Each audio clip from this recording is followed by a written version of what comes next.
Donc je vous présente cette exposition sur la nappe phréatique qui a été l'initiative de la région Alsace pour présenter un petit peu la localisation de notre nappe, comprendre un petit peu comment elle fonctionne un petit peu mieux et aussi surtout comprendre ses fragilités.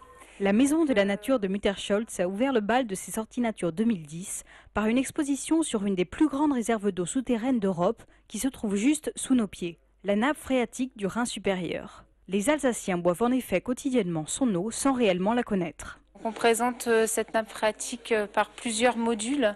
Notre premier module qui est donc juste à côté de moi qui présente un petit peu la localisation de la nappe phréatique et dans toute la plaine, hein. Et surtout on présente par les autres modules la fragilité de cette nappe et surtout on voudrait proposer des alternatives, des solutions au quotidien aux personnes qui viennent visiter cette exposition à agir peut-être autrement pour préserver l'eau de cette nappe qui est fragile.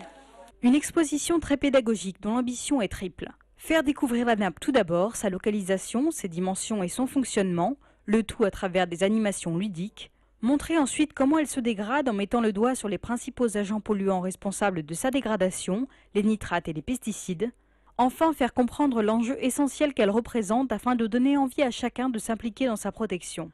Un pari réussi, d'après la réaction du public venu assister à la présentation. Très intéressé et une petite peur comme ça de voir notre nappe qui se dégrade un petit peu et ils ont des envies de faire un peu mieux quoi, pour préserver notre eau de consommation hein, qui est vraiment là juste sous nos pieds. Une envie de mieux faire à laquelle la Maison de la Nature répond en distribuant des fiches de conseils pratiques que chacun peut appliquer dans sa vie de tous les jours. Des gestes simples pour que les générations futures puissent un jour bénéficier d'une eau potable directement issue du sous-sol sans traitement préalable.